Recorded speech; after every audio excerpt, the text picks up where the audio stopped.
Sana ito, makalusot na tayo.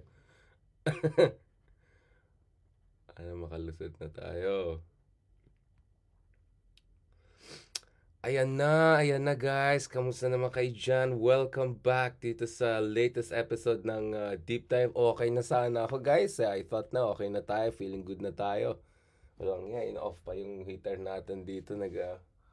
May naglilinis kasi dito. In-off parati, lalo lumamig. Biglang kanina ready to go na ako eh. Biglang na meow tayo. Ito na guys. Ito na kahit medyo may lagnat na ako. Ano ba naman to? Kinukuripot tayo. Sa kay Ilocano ko nung isang araw, tuloy, inilocano yung init natin dito, kainis. Medyo third world yung ano namin dito. Bili na lang ako ng mamaya. Blanket yan. natin yung mga pader. Ano na yan? Ay, ano na. Tiis ganda na lang tayo. Anyways guys, wow. Biglang nung isang araw nakita ko, nagpo-post sila, pangalan niya, si Harry. Sabi ni Harry, people power na to. Excited na siya, nagwawala-wala na. Sabi ko, ano ba nangyari? Tapos nakitinignan ko rin naman, biglang si Jimmy Bondok nandyan, nakikipicture, blah blah blah. Wow, ang ganda, the best. Buyaka siya, diba?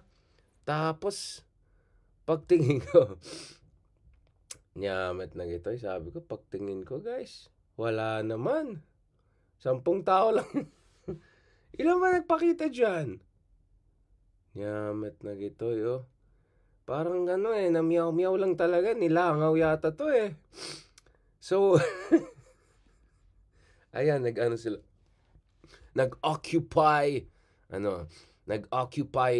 Forbes, Dasmariñas, Buyaka siya, yung mga ka-DDS natin. Parang nagpakita lang yata guys, para mga vloggers lang nandyan. Yung mga medyo mas may edad pa sa atin na mga vloggers. Alam niyo guys, yung song na, Waiting to Get Lucky. Waiting to Get Lucky. Alam mo yung ganun? Alam mo yung mga ganun na vloggers? Yung medyo may edad-edad na pero nakikisakay pa rin sa mga ka-DDS-an para baka naman magkakaroon ng falling. Kasi alam naman nila guys, wala sila makukuha ang falling sa inyo. Alam na naman guys, sino naman kayo, diba? Yung ganyan. Sabi nila siguro makakalusot tayo kung sakyan natin yung mga latest, mga DDS, clown show. Talagang nakita ko yung mga journal. Sino tong mga to? Sabi ko. Puro mga vloggers lang nagpakita. Wala pa yatang 100 eh. Mas marami pa yata tayong Ayan. Mas marami yata ako estudyante kaysa yung mga nagpakita doon. Ano ba naman to? Mas malaki pa yung mga klase na tinuturuan ko dati kaysa yung mga nagpakita dito sa Occupy Force. Ganun. Tuloy ang comment ng mga tao. Ano to guys? Ghosting. Ghost. Parang kasing dami ng tao, kasing buo yung rally nung mga Diskaya flood control projects. Kaya kung anong talagang kung anong porsyentong kompleto yung mga Diskaya flood control project. Parang ganoon din ka kompleto, ganoon rin kalakas, ganoon rin na may dating itong guys, come on. Lumalala na pala tayo. Nagsimula tayo kay Digong. Tapos napunta dyan sa Ubing na isunan. Nyamat na ito. Ngayon guys, umabot na tayo sa ganito. Tingnan nyo naman guys. So ano ba naman to? Ito na ba yung idol nila? Ay, nyamat. Tingnan nyo naman.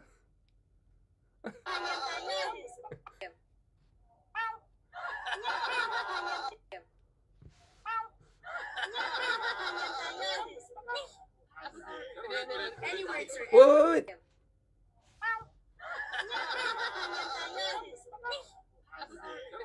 Any words, sir? Any words? Meow, start listening to the people, or maybe you won't have the opportunity anymore if it's too late. Kasi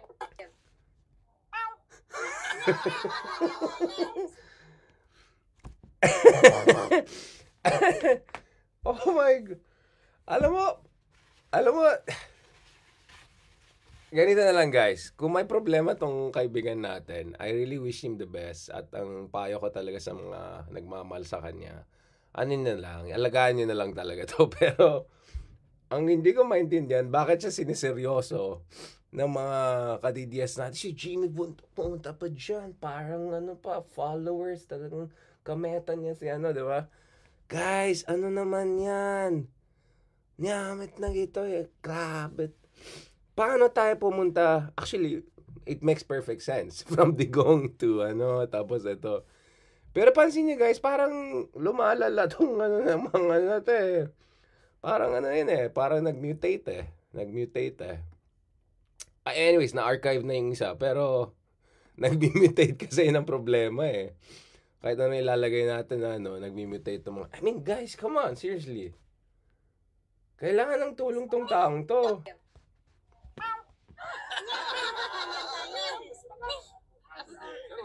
How do you even make that sound? Start listening to the people, or maybe you won't have the opportunity anymore if it's too late. Kasi at the end of the day, you're brought to that position by the people, and once you start considering your family above the family of others, then the people will do the same. They'll start considering the interest of their own families over your family. Okay? Because the people believed in you, and there are still some who do. The question here is now, should they continue believing in you? And could you give a reason for the people to continue believing in you? Kasi marami nang nawala ng tiwala sa kanya. We believed in you, all of us did actually. We all thought you would make things better, but things are not better. Our economy is collapsing. Ano daw? Ano? Unang-una napansin, mas konyo pa siya magtagalog sa atin, ha? Parang... Saan ba nag-aral tong batang to? Hindi ba ano to? Hindi ba anak din ng mga politiko ito? Anong technical term sa traditional politicians? Oh, trapo. Oh, by the way. Salita pa lang, mas konyo to sa akin. At ako at least, probinsya lang tayo nag-aaral. Sa Baguio lang tayo nag-aaral eh. Wala na tayong masabi kung drop out or hindi. Ako naman mag-judge kasi presidente pa lang natin. Or si Digong ng pasang-awa. Pero guys, I mean, come on. To be honest, kailangan ng, come on. Guys, tulungan nyo naman. Huwag nyo naman, anong walang coherence. Like, people were, anong point niya? It doesn't make sense. I mean, honestly, anong point niya?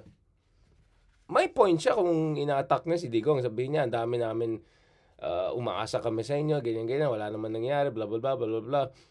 But guys, this doesn't make sense. Diba? I mean, this is, weird, man, weird. Anyway, just when we thought na that was weird enough, eto pa, tinanong siya ng media. Kasi guys, may ethics complaint sa taong ito eh. Yung dati ata na yung kapartido, kinasuhan siya ng, sinabi nila na potentially seditious yung kanyang mga, potentially seditious yung kailang mga statements. Kasi, I mean, come on guys. It's one thing to call for the resignation of now former Speaker Romualdez. It's one thing to criticize yung ating Kongreso. Pero ngayon guys, nakikita he's openly calling for diba? Basically, So, ako, para sa akin, dapat titignan kung competent itong tao na to in fulfilling his duty, and more than that, whether ginagamit niya na sa tama. Hindi ko naman masisisi kung anak ka naman ng mga traditional politician, you never earned anything in your life. Everything is given to you on a silver platter. Wala na akong masabi kung nag-graduate or hindi.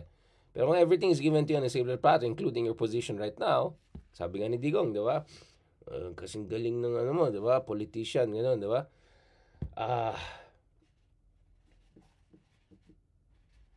Pahinga na lang muna to, dalagaan na to. Ang tanong is, ginagamit pa sa responsable itong kanyang position na ito?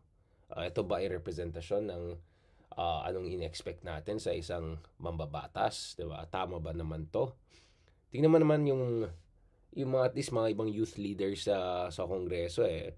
Maganda yung sinabi ng iba sa Sogi Bill. I mean, ako personally medyo conservative ako sa mga issue na yan. Pero in fairness naman, I welcome yung ibang batang congressman nagsabi na pwede ka naman maging pro-LGBTQ rights kahit naman straight ka, di ba? Ang sabi niya, straight but not narrow. Ano ba yun? But anyway, si Sir Ronald na lang tayo natin later this week sa mga ganitong, ano ba ibig sabihin ng straight but not narrow? Baka alam ni Sir Ronald yan. But anyway, what I'm saying is, from Digong, dun sa, being, and then ganyan, and then up until dito, the fact na iniidolo ng mga yan, ito pa, guys, dagdagan pa natin, marami silang iniidolo. Ito. Ito pa yung mga idol ng mga DDS. Yan.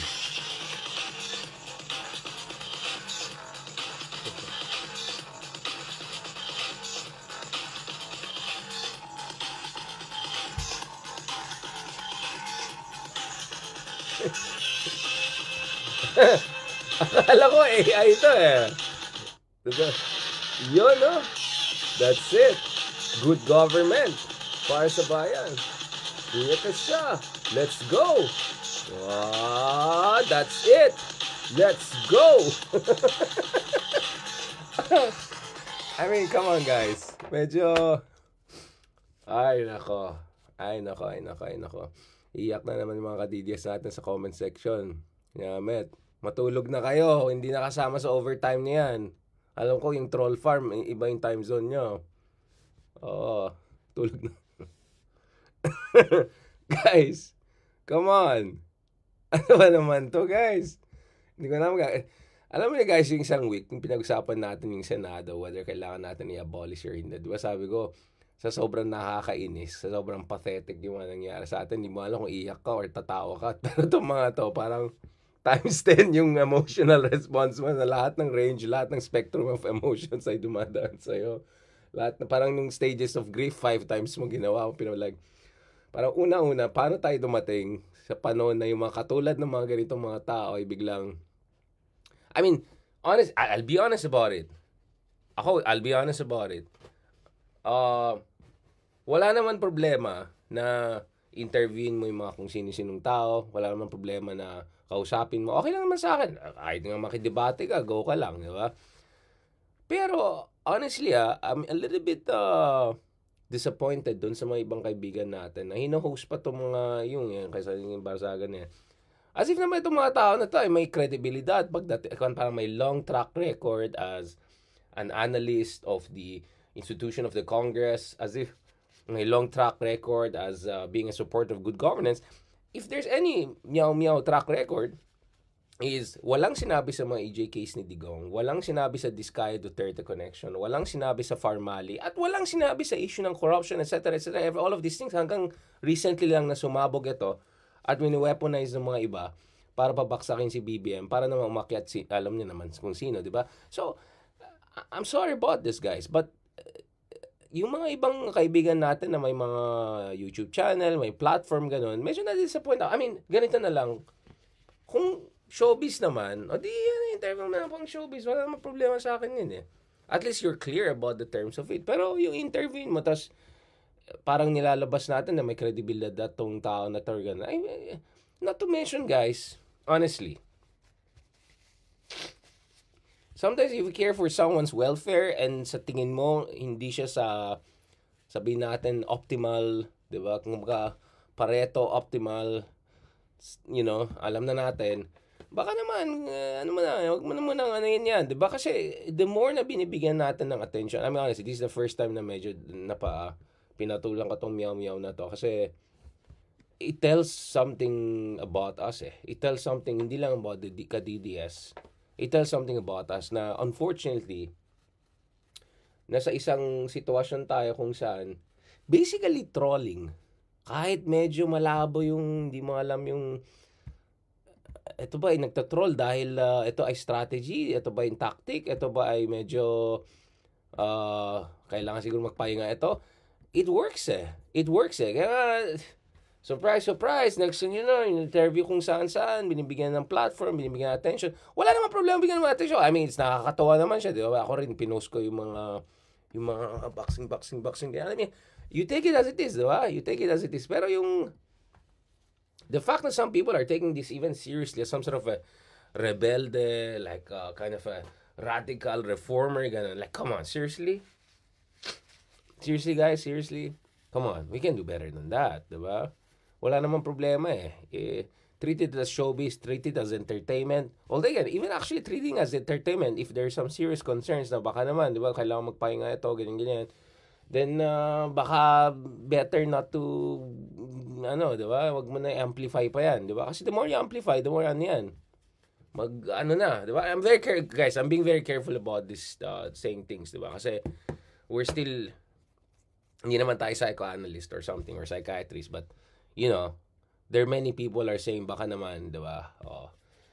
Kaya ako, out of compassion and all, baka the best thing to do is either treat it as entertainment as best or just, chill lang.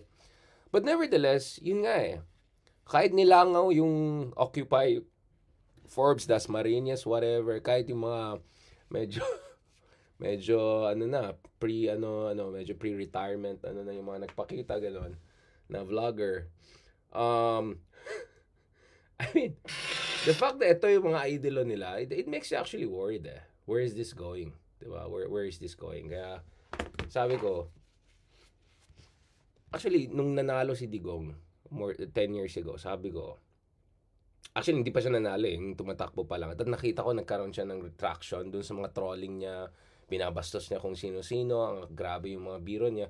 Sabi ko, nako po, ano mangyayari kung next generation naman? Kasi yun yung sa amin millennials yung mga Gen Z, masyadong bata pa para bumoto and all. Pero sa amin mga millennials, parang, oh my God, kung ito, may pag-asa to maging presidente, imagine mo in 10 years from now, ano naman ang bebenta? So, now I'm looking at this and saying, okay, this is worrying. This is really, really worrying. Dahil, whether you like it or not, whether ito ay out of proper calculated or medyo hindi, it's working.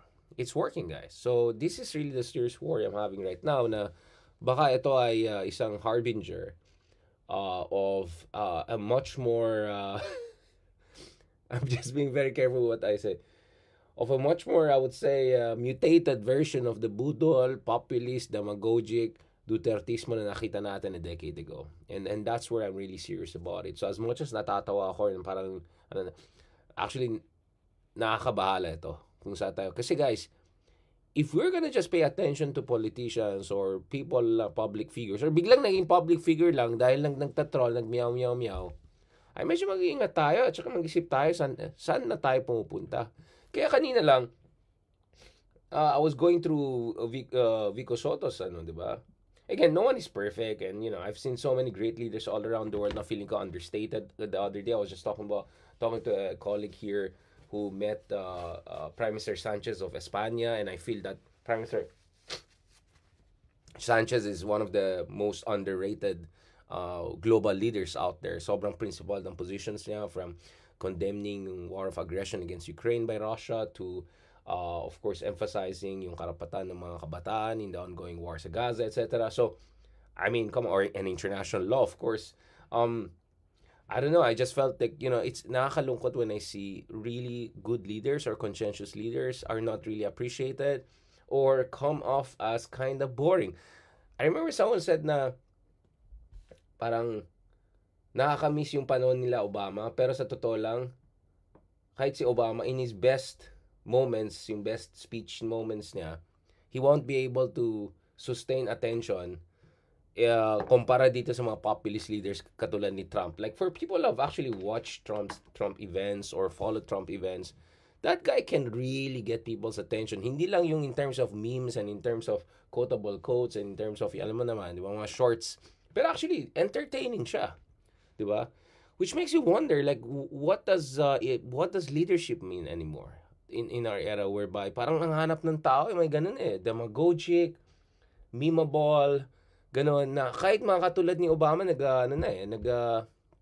nagsa-struggle na. And look at it, the guy from the other side who's doing kind of well nowadays, aside from Bernie Sanders, is like Mamdani, right? I mean, Mamdani speaks well, but I mean, he's nowhere close to the Obama level, that kind of like talagang sonorous and like seismic and like moving and shaking the earth, right, with the profundity of his lexicon and the ideas that he would... Wala, hindi naman ganun I mean, maganda siya, but he's not there. But magaling siya yung mga shorts, videos, boom, boom, boom. Which makes you wonder talaga saan tayo pumupunta eh. And honestly, I don't know.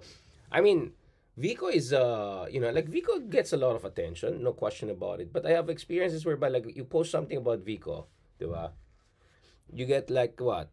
50,000, 100,000 views. And then you post something about yung mga kanina pinakita ko, 500,000 views, 1 million views. Yeah. And then you wonder like what's going on here. Diba? So itong kanina, just a snippet ng speech ni Vico. Marami na akong nakitang mga barangay na maayos, maganda ang serbisyo. Pero wag na rin po tayo magluhan. Huwag kayong magmamalaki sa akin na malakas kayo kay Goga Commissioner Lepana. Gagawin natin kung ano ang tingin sa masyadong malayo. Ayusin muna natin ang nasa bakuran natin. Ayusin muna natin kung ano yung nasasakupan natin. Hinihikayat ko po ating mga barangay officials. Mag-ayos-ayos na magpunta. No, I mean, guys, come on, look at it. Come on, guys. Like Vico Soto, like ticks all the boxes in terms of ano yung expectation natin sa isang modern leader, di ba?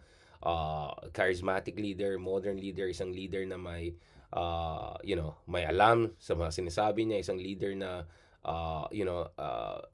isang leader na hindi performance talaga in terms of like actual delivery of goods and services sa kanyang mga kababayan, ganun. And yet I'll be honest about it, guys. Like I'm wondering, like you post something about dun sa mga meow and then you post something about yung ito, it's a 5-to-1 ratio at best. I mean, which makes you wonder nga eh, like, I'm sure Vico, if he runs for Senate, easily top 5 yan. No question about it. But nevertheless, guys, even if mananalo yung mga katulad ni Vico, which is of course very likely and we welcome that, in terms of shaping political discourse, in terms of shaping news cycles, in terms of getting the attention of people and getting them in, I don't know, guys. I don't know. Yes, we can always talk about troll farms, we can talk about them, pero feeling ko a part of it is organic rin. Ako, again, I see it from my own feeds. Hindi naman wala naman tayong troll farm or anything. Organic lang yan. Biglang, bakit ganun, di ba? So kaya sabi ko, may problema talaga tayo sa ating So tama sila marirest at talking about disinformation, algorithm. But I think we also have a serious problem na matagal na nandun and then lumala ngayon. Dahil sa social media and all. Parang na-amplify lalo. Basically, natin di ba? Itong political culture natin kung saan napapadala tayo sa hyperbolic, sa demagogic, sa budol, sa pa-cute, pa-showbiz, di ba? Kaya nga daming mga artista na nanalo dati, kaya nga hanggang ngayon medyo lakas pa rin ng loob ng mga Robin Padilla type, di ba? Yun ang problema ko, guys eh. Yun ang problema, guys. Unfortunately, meron talaga tayong ganyang problema eh. Tapos, hindi natin binibigyan ng sapat na atensyon or sapat na suporta yung mga tao na talaga meron sa buhay. Meron talaga masabi sa buhay. Diba? Meron na may matinong sinasabi sa buhay. Something is really going on. Kaya nag-worry ako eh. Kaya sabi ko, imagine if wala si Vico. Aminin nyo guys, ilan matitinong mayor or LGU leaders? Meron naman tayo, marami rin naman magaling eh. Ilan bang binibigyan natin? Kaya minsan napapaisip ako, si Vico, binibigyan natin ng attention dun sa mga galing na LG dahil siya yung pinaka-charismatic, di ba? Ticks all the boxes. Mag-mutate yan. Promise, guys. From Digong, sa mga to, Dagita, it's just gonna get worse from here. Kaya guys, kung wala tayong conscious effort to rear, nurture, and help yung mga good leaders. Kasi syempre, alam mo, si Vico Soto, hindi naman yung magmimiyaw-miyaw dyan eh. Hindi naman magkakalat-kalat dito eh. Hindi naman okay lang naman, minsan nagaganon-ganon ako. Except, I have a real black belt in the martial arts. But whatever. Pwede ka naman mag-kenkoy here and there. Actually, I encourage being kenkoy once in a while. Wala naman problema dyan eh. Pero ang point ko is that, if yung pagka-kenkoy or pagka-ewan or pagka-tabed or whatever, yun yung that's the one that gets attention. That's the one that, dominates our attention economy, etc. And then thanks ito sa TikTok, lumalala pa itong short attention span economy. Guys, I'm really worried about the future of democracy. Kaya sabi ko, kailangan natin ng pag-aralan ng mabuti yan eh. Kailangan natin pag-aralan ng mabuti. What will work and what is not working and why meron kang ganyan asymmetry kung saan we give disproportionate amount of attention to potentially not only like the least competent or the least meritorious people, pero we're giving disproportionate attention to like, di ba, problematic people. Again, starting with Digong. Kaya sabi ko, there's something really wrong here eh. Di ba? Kaya sabi ko, kahit din ko para mo kay Vico Soto, which is like the superstar ng the good side, di ba? It's not even close eh. It's not even close. Again, I can see this in my own feeds. Of course, we can check it out. It's easy to see it out there. But it's even in my own feeds, it's not even close eh. Kaya doon ako nagwo-worry. And this is something seriously I was talking about. Kasi the other day, I was like attending a workshop doon sa... there was someone giving a talk on like public speaking, ganyan. I mean, I'm a competitive debater. I've done it all, TED, whatever. And sabi ko, and then I know I was just kind of, hindi naman ako nagmamagaling na too cool for school. Pero parang, how sure are we that will work anymore, yung ganyan style? In fairness, ang sagot niya is there are certain things that are immutable, that are classic, that will, that will resonate across time, right? And space. But nevertheless, sa aking palagay, the physics of information distribution, it has really changed dramatically. And hindi lang ito troll farm eh. Hindi lang ito algorithm eh. I think there's this fantastic book by a couple of computer scientists and experts from Stanford a few years ago, before pandemic pa yun eh, kung saan ang argument nila is that it's not us shaping AI and algorithm. Sometimes the algorithm and AI is also shaping us.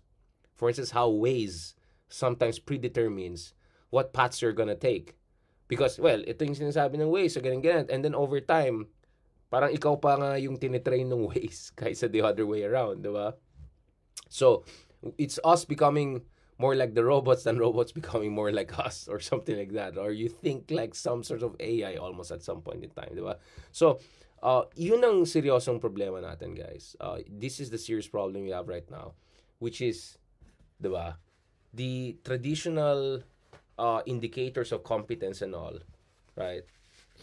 Even when they're translated into 21st century and all, do not resonate as much. And for me, this is a fundamental issue we have to face. Ako, napansin ko rin honestly, like, yung mga times na sa aking palagay, medyo mas malalim yung diskusyon, sa aking palagay, medyo mas maayos yung diskusyon, sa aking palagay, we were serious and all, like, it does okay.